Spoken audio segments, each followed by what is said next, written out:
Buenas noches, mi nombre es Rocío Velázquez. Mi maestra es Denise Sandoval. La materia que estoy cursando es normatividad fiscal. En la siguiente presentación les compartiré los fundamentos de la normatividad fiscal.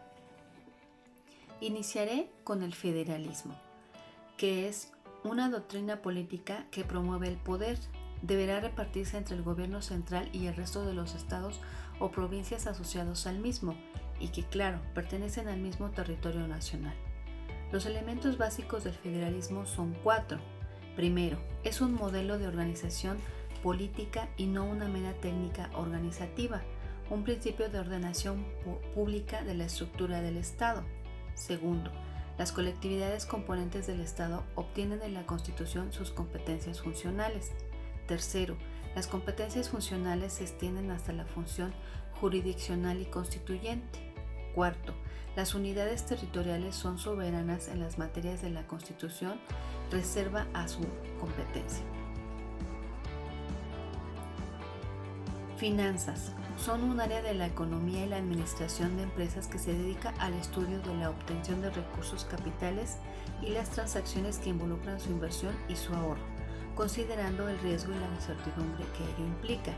Los elementos de las finanzas son aspectos generales de las finanzas, dinero y capital, matemáticas financieras, finanzas corporativas, análisis financieros, finanzas internacionales.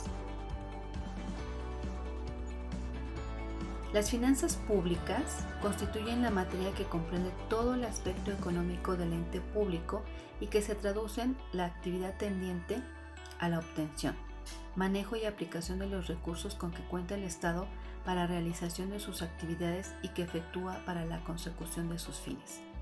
Los elementos principales de finanzas públicas son necesidades públicas, servicios públicos, gastos públicos, recursos públicos. Política fiscal.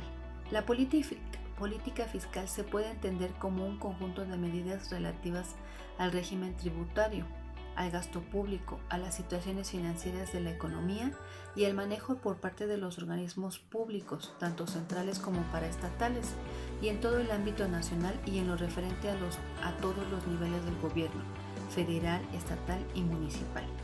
Elementos de la política fiscal.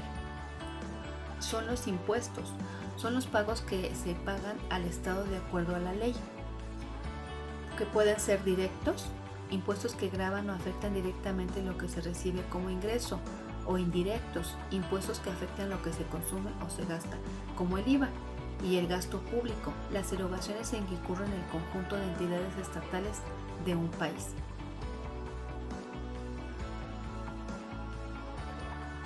El gasto público implica el conjunto de erogaciones que realizan los gobiernos federal, estatal y municipal, el sector paraestatal y los poderes legislativo y judicial, en el ejercicio de sus funciones. Los objetivos del gasto público pueden ser múltiples. Los elementos del gasto público son procurar la mayor eficiencia económica, propiciar condiciones de equidad vertical y horizontal entre los sectores y agentes económicos, mantener la estabilidad macroeconómica.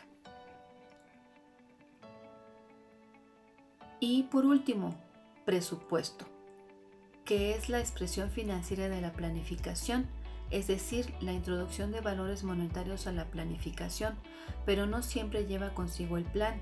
En la mayoría de los casos se limita a ser una simple lista de gastos debidamente ordenados.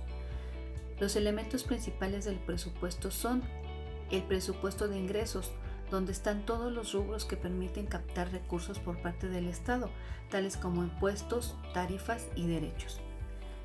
La administración adecuada de los ingresos captados. Todos los recursos se deben distribuir en forma conveniente y que no haya evasión fiscal. Y por último, el gasto público. Representa la distribución de los recursos captados en función de las necesidades sociales. Por último, finalmente les comparto las fuentes de consulta donde extraje la información. Espero les haya agradado o gustado la presentación. Agradezco la atención. Hasta pronto.